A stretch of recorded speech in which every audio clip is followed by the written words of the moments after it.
अस्सलामुअलैकुम, आप देख रहे हैं समा। मैं हूं सैयद फवाज ज़ैदी। हुकूमत सिंध ने 2.5 माह से ज़ायद अरसे के बाद पब्लिक ट्रांसपोर्ट चलाने की इजाज़त दे दी है। लोकल बस सर्विस के साथ साथ ऑनलाइन ट्रांसपोर्ट भी अब सड़कों पर नजर आएगी।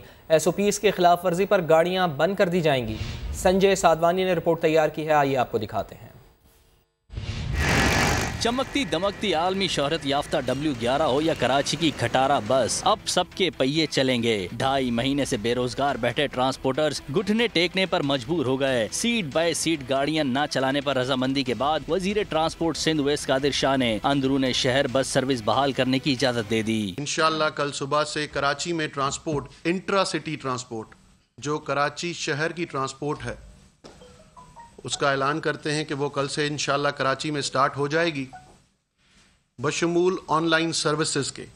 ऑनलाइन सर्विसेज में नाम नहीं लूंगा, इसमें सब सर्विसेज आ जाती हैं। साथ ही खबरदार किया कि SOPs की खिलाफ वर्दी पर गाड़ियों की पकड़ धकड़ होगी। SOPs पर अमल दरामद के लिए मॉनिटरिंग और इंस्पेक्शन टीम भी बना दी गई है। आज मीटिंग इसलिए ट्रांसपोर्टर्स को सबको बुलाया गया था और मीटिंग तफसीली इसलिए हुई कि SOPs पे इम्प्लीमेंट करवाना लाजमी है।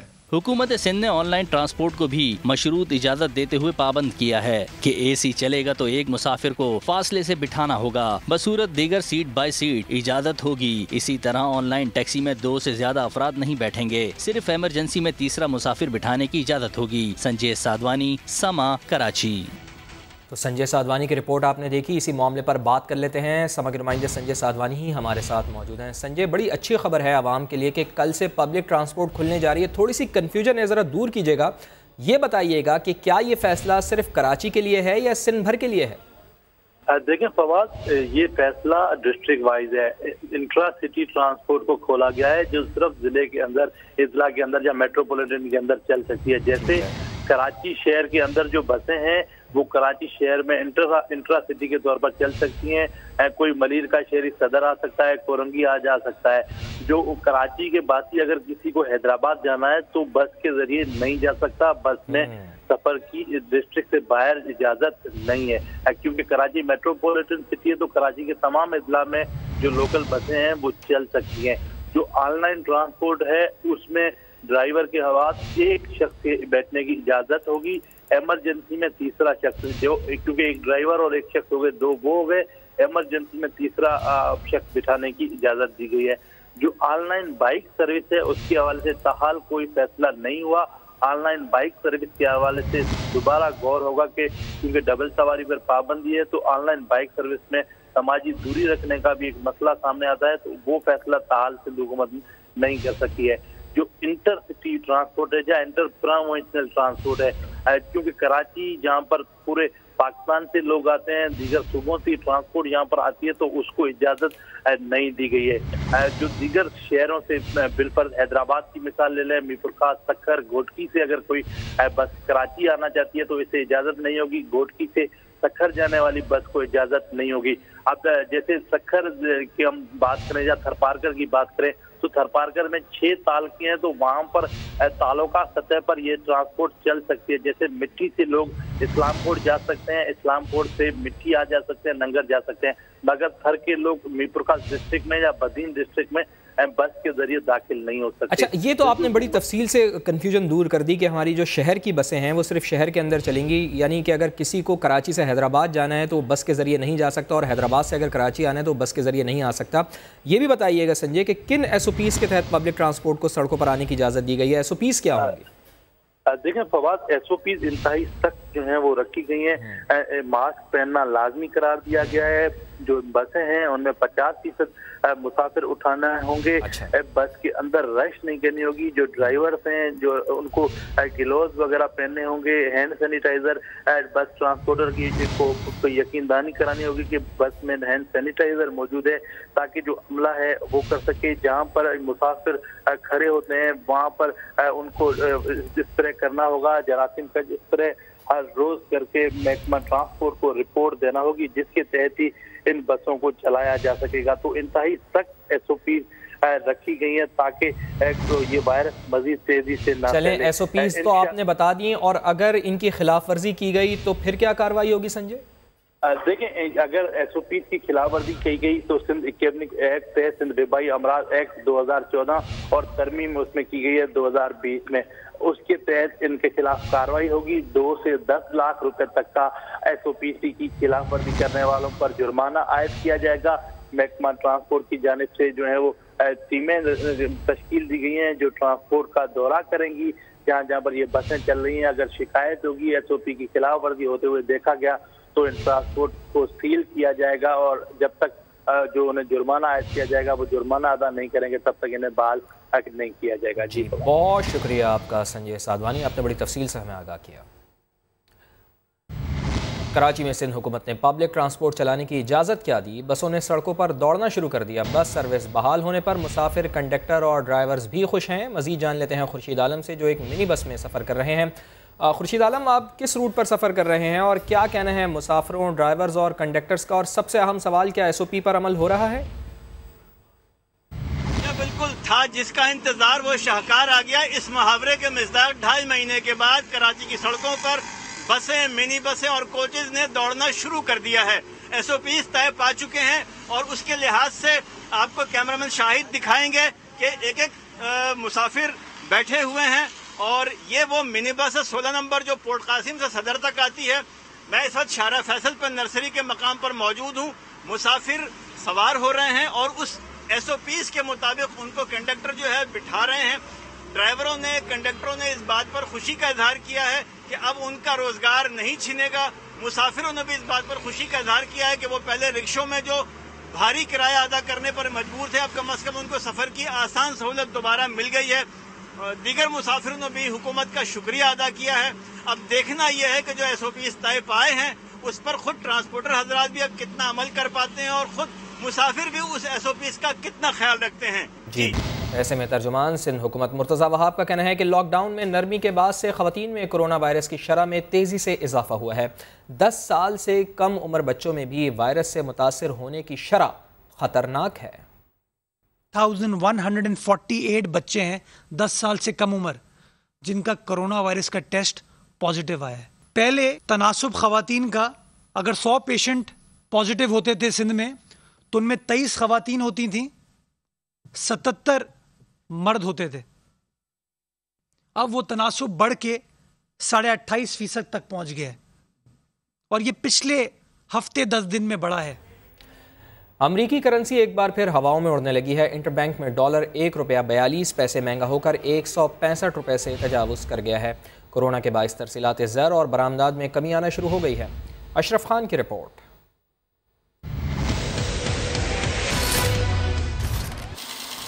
पाकिस्तानी रुपया फिर अपनी कदर खोने लगा। इंटरबैंक में तलब बढ़ने पर डॉलर 1 रुपए 42 पैसे महंगा हो गया, जिसके बाद अमरीकी करेंसी 165 रुपए 50 पैसे पर जा पहुंची। ईद के बाद से अब तक इंटरबैंक में डॉलर 4 रुपए 58 पैसे महंगा हो चुका है। माशी तजियाकारों के मुताबिक कोरोना वायरस के असरात आना शुरू हो गए। बरामदात में कमी के बाद तरसीलात ज़र भी कम होने लगी। माहिरीन कहते हैं कोरोना वबा पर बैरून मुमालिक से सरमायाकारी में भी कमी आना शुरू हो गई है। आने वाले दिनों में रुपए पर दबाव बरकरार रहेगा। अशरफ खान, समा, कराची। और अभी आपको लिए चलते हैं लाहौर, जहां वजीर सेहत पंजाब डॉक्टर यास्मीन राशिद मीडिया से गुफ्तगू कर रही हैं। हमारे सामने इसमें यह है कि जी इस वक्त आप देखें तो लाहौर के अंदर आज के दिन में टोटल जो क्रिटिकल पेशेंट हैं लाहौर में वो 119 है और रावलपिंडी के अंदर 113 हैं, फैसलाबाद में 16 हैं, मुजफ्फरगढ़ में 3 है। मिला जुला के ग्रैंड टोटल जो हमारे पास क्रिटिकल पेशेंट्स का आ रहा है वो 251 है, 251।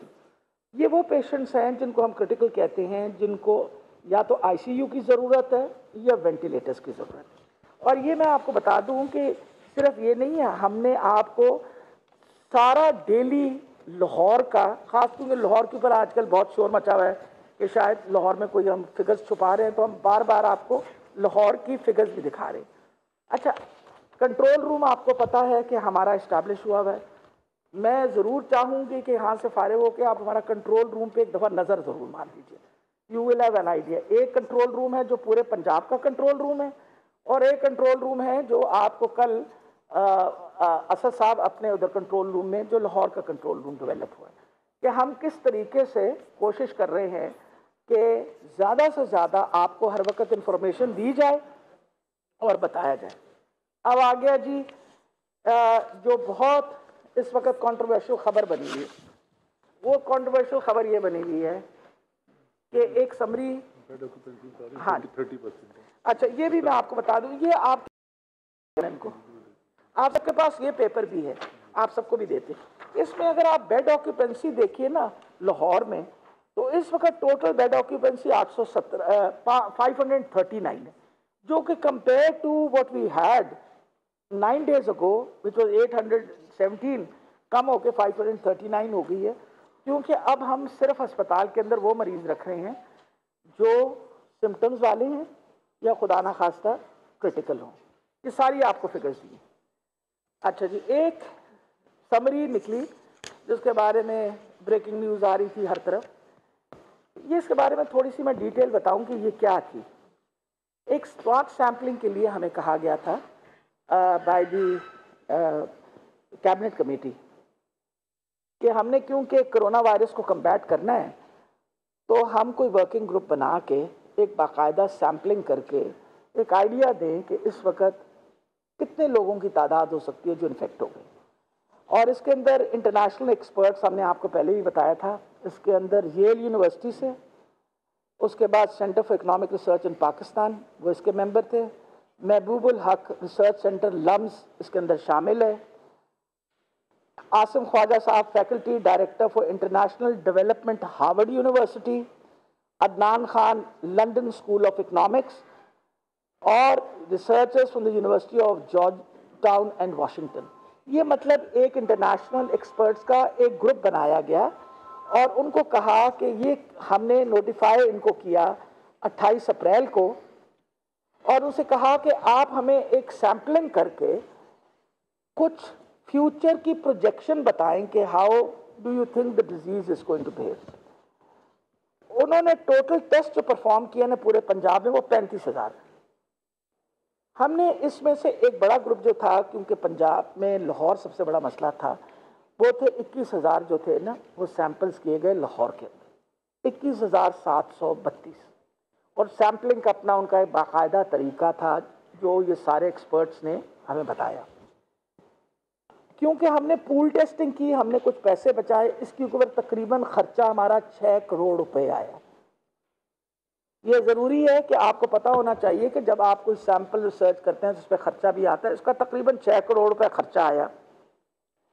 और ये जब हमारे पास इसका रिजल्ट सामने आया तो लाहौर के अंदर, क्योंकि लाहौर हम आपको पता हमारा एपी सेंटर है, लाहौर के अंदर कनेक्टिव जो इन्फेक्टिविटी है वो कोई तकरीबन हमारी आई है 5.1 to 5.18, मतलब इट डिफर्ड, कुछ एरियाज हॉटस्पॉट्स में थोड़ा सा ज़्यादा था, लेकिन ओवरऑल 5.8 हमारी इन्फेक्टिविटी आई। इन्फेक्टिविटी का ये मतलब है कि हम कितने लोग इन्फेक्ट हो सकते हैं। अगर हमने सैंपल के अंदर से 5.8% लोग इन्फेक्टेड थे, जो आपके सामने सैंपल रखा है, तो चांसेस ये हैं, क्योंकि ये ब्रॉड बेस्ड सैंपल था, कि इतने लोग के को शायद वायरस लगा हुआ है। Now these are extrapolated figures. Extrapolation ये कि this is actually scientific data जो आप इस्तेमाल करते हैं अपना आइंदा एक डिजीज़ को कम्बैट करने के लिए, कि हमने क्या करना है आइंदा के लिए। सबसे पहली तो बात यह है कि जब ये रिज़ल्ट मेरे सामने आए हैं, तो जो पहला काम हमने किया था वो आपके सामने है कि आज से 15 दिन पहले 3 या 4 मीटिंग्स करके हमने लाहौर को मज़ीद मजबूत कर दिया। वी इंश्योर्ड, अब जैसे हम इस वक्त जो हमारा कोरोना हॉस्पिटल है उसका एक बहुत बड़ा हिस्सा हाई डिपेंडेंसी यूनिट में भी कन्वर्ट करें। हालांकि इस वक्त भी हमारे पास 60% 70% है जगह, लेकिन you always plan for the worst. आप हमेशा याद रखें, आप वर्स्ट के लिए प्लान करते हैं, होप फॉर द बेस्ट। और कुछ अल्लाह ताला की ख़ास हमारे सर पे मेहरबानी है कि अभी भी अल्लाह ताला ने वो जो तादाद हम समझ रहे थे कि इतनी आएगी, वो अभी भी नहीं आप सामने आई। तभी हमने रीअश्योर करने के लिए बार बार हम लोगों ने आपके वेबसाइट्स पे हर चीज़ पे इंफॉर्मेशन डाली है। और लेकिन अगर कोई बंदा जाके कहे नहीं जी मैं PKL ही जाना हो, किधरे नहीं जाना, तो दैट्स नॉट फेयर ना। हमने तो हर अस्पताल में जगह रखी हुई है और हर अस्पताल में डॉक्टर्स काम कर रहे हैं। इस वक्त मैंने डॉक्टर असद से पूछा था, डॉक्टर असद साहब यहाँ बैठे हुए, इस वक्त को हमारे 28 वेंटिलेटर्स खाली पड़े हैं। 28 और 30 ventilators are lying vacant in just for covid patients. इसी तरीके से हर हॉस्पिटल के अंदर नंबर ऑफ वेंटिलेटर्स जो अवेलेबल हैं, कल वो आप जाएंगे इनके कंट्रोल रूम में तो आप देखेंगे कि वेंटिलेटर्स जो हैं वो, ये जो इतना बहुत ज़्यादा कल शोर मचा, देखें 15 तारीख को एक समरी मूव की गई बाय द डिपार्टमेंट कि हमें खदशा है, this is an extrapolated figure, हमें खदशा है कि क्योंकि 5.8% इन्फेक्टिविटी आई है तो शायद इतने लोग कैरी कर रहे हों इस वायरस को, एसिम्प्टोमेटिक कैरियर्स। आप खुद देखिए कि पाकिस्तान से जो लोग आए थे 92% बिल्कुल सेहतमंद। जिन लोगों को हमने एक्सपो सेंटर में रखा वो भी बिल्कुल सेहतमंद थे, बल्कि लड़ते थे हमसे, उछल उछल के दिखाते थे कि देखिए हम सेहतमंद हैं, आपने क्यों हमें अंदर बंद किया हुआ है। बेसिकली हमारी खुशनसीबी है कि हमारा अभी भी यंगर ग्रुप है और उस यंगर ग्रुप के अंदर अभी भी जो लोग हैं वो कंपैरेटिवली रेजिस्ट कर रहे हैं इस इन्फेक्शन को, अल्हम्दुलिल्लाह। और इसी रिपोर्ट ने ये बताया है कि जो 50 साल से ज़्यादा उम्र के लोग हैं वो ज़्यादा वल्नरेबल हैं और कोमॉर्बिडिटीज़ वाले भी लोग ज़्यादा वल्नरेबल है। ये सारी इंफॉर्मेशन इतला इसलिए दी कि आप एक जब रिसर्च करते हैं और कैबिनेट कमेटी ने पैसे खर्च करने की हमें इजाज़त दी तो इसकी रिपोर्ट जो है वो भी आगे भेजी गई और ये बताया गया कि बेहतर होगा कि अगर हम कुछ देर के लिए, ये एक्सपर्ट्स का ओपिनियन था कि बेहतर होगा कि अभी आप बंद रखें। अब मकसद ये है एक्सपर्ट्स का ओपिनियन देना कि भाई आपको पता है इस वक्त भी डॉक्टर्स कहते हैं आप लॉकडाउन रखें। आप देखें पाकिस्तान की इस वक्त सिचुएशन क्या हुई, आप 45% रेवेन्यू माइनस रेवेन्यू जनरेशन पे चले, 45 to 50%। कल लोग जो हैं आप 2 महीने 3 महीने के लिए तो पैसे बांट सकते हैं। पाकिस्तान जैसा गरीब मुल्क बहुत अरसा तो ये काम नहीं कर सकता। तो आपकी इकॉनमी की रिवाइवल के लिए बहुत अहम था एक calculated, you have to take a calculated risk. और मैं तो कहती हूँ कि बहुत अच्छा हुआ कि supreme court took a decision और उन्होंने कहा कि खोलें आप। आज अगर मैं 16 दिन के बाद सिचुएशन देखूं तो मेरे लिए अभी भी अलार्मिंग सिचुएशन है। Number of cases have increase definitely, पर वही वाली बात है, एक घर में सीरियसली बीमार है उसके 8 बंदे जो उसके हैं वो comparatively they are all right. अब आज का जो टेक होम मैसेज है जो सबसे जरूरी, हम सपोज कर लेते हैं कि इतने लोग कम्युनिटी में हैं तो आज लाहौर के लोगों को पता होना चाहिए कि कोई पता नहीं है जो ये वाला बंदा खड़ा है इसको कोरोना का प्रॉब्लम ना, because he is otherwise got. तो आपने अपने आप को बचाना है, आपने अपने आप को बचाना है ना, हिफाजत अपनी करनी है इस सोच के साथ कि अगर इतने लोग हैं तो हमें जितना परहेज हम कर सकते हैं वो बेहतर है।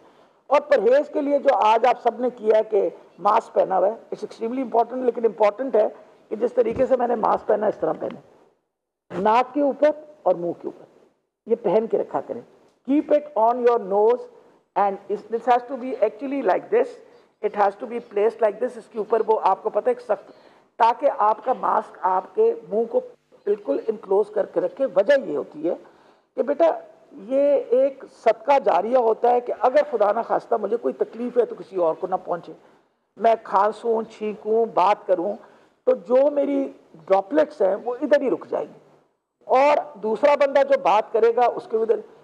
40%, this is a proven fact, 40% आपकी इन्फेक्शन जो है वो रुक जाएगी इसके साथ। 40% of infection will stop just because you wear a mask, just because you wash your hands, just because you don't touch your face, just because you're not shaking hands। आप मेरी बात समझ रहे हैं? 40 से 50% आपकी इन्फेक्शन रुकेगी। और इस वक्त जिस तरह मैंने आपको बताया, इंशाल्लाह इस हफ्ते हम प्लान आउट कर रहे हैं एक बहुत बड़ा robust campaign to create more and more awareness.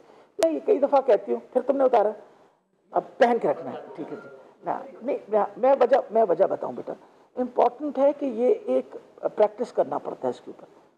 आप जब उतारते हैं ना पानी पीने के लिए, तो आप इधर से उतारें, खाना इधर से उतारें और ऐसे ही वापस लगा दें, बजाय ऐसे ऊपर नीचे स्लिप करने की। ठीक, एक तो ये बात इम्पोर्टेंट। फिर ये है कि आपका भी फर्ज बनता है, मेरा भी फर्ज बनता है, मीडिया का भी फर्ज बनता है कि हर बंद कहें भाई मास्क पहन लो। You can't afford a mask, आप कपड़े से ढक लो अपना मुंह, आप मफलर से ढक लो, आप कपड़े से कुछ कर लो। और आप ये सोचें कि औरतों में अभी भी तादाद सिर्फ 25% है, 75% मर्द वो हैं। और वजह ये है, one of the big reasons is majority of women cover their faces, करती है ना अपना मुंह कवर, तो majority of them are safe. ये सारे आपके सामने आज प्रेस ब्रीफिंग बड़ी ज़रूरी थी कि कल से बहुत बड़ा शोर मचा, रौला पड़ गया कि शायद हम खुदा ना खास्ता कोई चीज़ छुपा रहे हैं। तो मैं आपको बिल्कुल क्लियर कर दूं, हमारा कोई इरादा नहीं है किसी किस्म की कोई फिगर को छुपाने के लिए। उस वक्त ये रिकमेंडेशन गई थी, since we had already it was कि भाई सारा खुल रहा है तो खोल दिया गया। और आज अल्हम्दुलिल्लाह शुक्र है खुदा का कि हमारी साइंटिफिक प्रोजेक्शन बहुत हद तक इज़ नॉट, हाँ on the other hand number of infected people बढ़ रहे। आपको भी पता है और मुझे भी पता है, क्योंकि हम एहतियात नहीं कर रहे। हर घर के अंदर अब आप सुनते हैं कि किसी न किसी को हो गया। तो मकसद ये है कि वज़ीर सेहत पंजाब डॉक्टर यास्मीन राशिद लाहौर में मीडिया से गुफ्तगू कर रही हैं। वो कह रही हैं कि कोरोना के सबसे ज़्यादा मरीज़ लाहौर और पिंडी में हैं। शोर मचा हुआ है कि लाहौर के आदाद व शुमार छुपाए जा रहे हैं, ऐसा हरगिज़ नहीं है। और कोरोना के बाद लिखोना वायरस कौन हुआ है शिकार, अगर आप जानना चाहें तो हमारे साथ जुड़े रहिए। अब से कुछ ही देर बाद आप देख पाएंगे कि कोरोना के बाद लिखोना वायरस आया है सामने और कौन हुआ है इसका शिकार, अब से कुछ ही देर बाद हम आपको बताएंगे।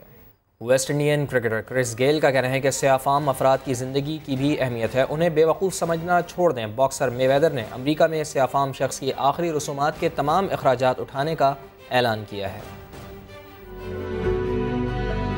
अमरीका में स्याफाम शख्स की हलाकत का मामला, खेलों की दुनिया के नामवर खिलाड़ी भी बोल पड़े। जारे मिजाज West Indian batsman Chris Gayle ने सोशल मीडिया पर लिखा कि दूसरों की तरह स्याफाम अफराद की जिंदगी भी अहमियत रखती है, उन्हें बेवकूफ समझना छोड़ दें। उन्होंने कहा कि क्रिकेट में भी नस्ली तासुब मौजूद है, जिसका वो खुद भी निशाना बनते रहे हैं।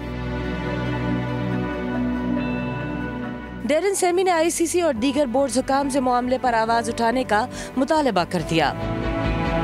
इंग्लिश क्रिकेट बोर्ड ने ट्विटर हैंडल पर तस्वीर शेयर करके लिखा कि हम नस्ल परस्ती के खिलाफ खड़े हैं। अमरीकी गोल्फर टाइगर वुड ने लिखा कि वो कानून नाफिज करने वाले इदारों का एहतराम करते हैं, लेकिन इस मामले में एहलकारों ने हद से तजावुज किया, जिस पर अफसोस है। साबिक चैंपियन बॉक्सर फ्लॉयड मेवेदर ने पुलिस के हाथों हलाक होने वाले सियाफाम शख्स जॉर्ज फ्लॉयड की आखिरी रसूमात के तमाम अखराजात उठाने का ऐलान कर दिया। लिवरपूल के खिलाड़ियों ने ट्रेनिंग सेशन के दौरान घुटनों के बल बैठकर इजहार यकजहती किया। मैनचेस्टर यूनाइटेड के फुटबॉलर मार्कस रैशफोर्ड ने जस्टिस फॉर जॉर्ज फ्लॉयड का हैशटैग इस्तेमाल किया।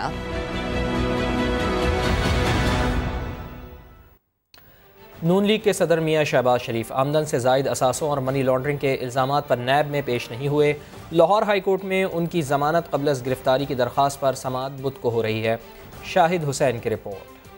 बहुत सी अहम खबरें मगर ब्रेक के बाद आप देखते रहिए समा। स्वात में शाही बाग के सुहाने मनाजिर और गुनगुनाते झरने आने वालों पर सहर तारी कर देते हैं। इस हसीन वादी की सैर करवा रहे हैं सैयद शहाबुद्दीन। फलकपोश पहाड़ों और हसीन जंगलात के बीचों बीच यह है स्वात की खूबसूरत वादी शाही बाग। जहां तक पहुंचना मुश्किल जरूर है मगर नामुमकिन नहीं। नीलगू पानी और गुनगुनाते झरने आने वालों को दावत नज़ारा दे रहे हैं। शाही बाग के बारे में सुना था, लेकिन जो हमने जितना सुना था उससे ज़्यादा खूबसूरत है। अभी चूँकि लॉकडाउन है तो लॉकडाउन जब ख़त्म हो जाए तो सब लोग को सजेस्ट करते हैं कि वो यहाँ पे आए। यहाँ पे आके हमें बहुत एंजॉय कर रहे हैं और बहुत सुकून है और बहुत प्यारी जगह है। सब लोगों को यहाँ आना चाहिए। सयाहत के शौकीन अफराद आज भी सख्त रास्तों को तय करके इन हसीन नज़ारों का रुख करते हैं। मौसम की सख्ती कम करने के लिए आग की तपिश नेमत से कम नहीं। रास्ता थोड़ा कठिन है, लेकिन यहाँ पे जब पहुँचे तो अल्हम्दुलिल्लाह बहुत अच्छी जगह है और सर्दी भी बहुत लग रही है। सयाह कहते हैं कि शाही बाग तक सड़क निकालने से लोगों को यहाँ पहुँचने में सहूलत होगी और वादी में सयाहत को परवान चढ़ाने में मदद मिलेगी। कैमरामैन फरजंद अली के साथ सैयद शहाबुद्दीन, शाहीबाग सवात। कोरोना वायरस ने पूरी दुनिया में दहशत फैला रखी है, मगर एक लिखोना वायरस भी है जिससे इस्लामाबाद की खूबसूरती को खतरात लाहक हैं। दीवारों चौक चौराहों पर लिखी बेमकसद तहरीरें शहर का हुस्न बर्बाद कर रही हैं। शहजाद अली की रिपोर्ट। वतन अजीज की दीवारें चुराहे हैं। लिखोना वायरस की जद में कोई जात बरादरी के एहसास बर्तरी का मारा तो किसी को शोहरत ताकत का घुमंड, तो कहीं दीवारें हैं इश्तिहारात और सियासतदान का तख्ता मश्क। शहरी कहते हैं दीवारें बेजुबान हो तो साफ सुथरी और अच्छे पैगाम दें तो हर दिल अजीज होती हैं। लिखने वाले कुछ तो ख्याल करें। शहरियों को जिम्मेदारी का मुजाहिरा करना चाहिए। हमारा घर है, इसके बीच में हम नहीं रहना और इसको साफ सुथरा रखना है। मुल्क की दीवारों को और शाहराहों को साफ सुथरा रखें ताकि हम दुनिया को बता सकें कि हम कितने महज़्ज़ब हैं और कितने साफ सुथरे हैं। जगह जगह चौक चौराहों में जो ये लिखते हैं इनको ऐसा नहीं करना चाहिए। दीवारों पर बेमकसद मनफी या गैर अखलाकी तहरीरें दर्ज करने वाले दिमागी मरीज हैं, ये माहिरीन नफ्सियात का कहना है। ये लोग एंटी सोशल पर्सनैलिटी होते हैं और इनके अंदर क्रिमिनल टेंडेंसीज होती हैं। वो लोग होते हैं कि जो ना माशरे को बढ़ता हुआ देखना चाहते हैं और ना ही माशरे की प्रोडक्टिविटी के लिए कुछ कर रहे होते हैं, तो वो अपनी फ्रस्ट्रेशन, अपनी एग्रेशन जो है वो इस तरीके से निकालते हैं। बदजुबानी के बोझ तले दबकर चीखती चिल्लाती दीवारें हुकूमत को मौसर कानून साजी की दुहाइयां दे रही हैं। पब्लिक मकामात पर बेतुकी तहरीरें लिखने वाले फौरन किसी माहिर नफ्सियात से रुजू करें, क्योंकि ये रवैया एबनॉर्मल होने का सबूत है। और फिर इलाज में शर्म कैसी। कैमरामैन राहिल कुरैशी के साथ शहजाद अली, समा, इस्लामाबाद। विजिट कीजिए हमारी वेबसाइट sama.tv। इसके अलावा आप हमें फेसबुक और ट्विटर पर भी ज्वाइन कर सकते हैं। ब्रेक के बाद दोबारा हाजिर होंगे हेडलाइंस के साथ। आप देखते रहिए समा।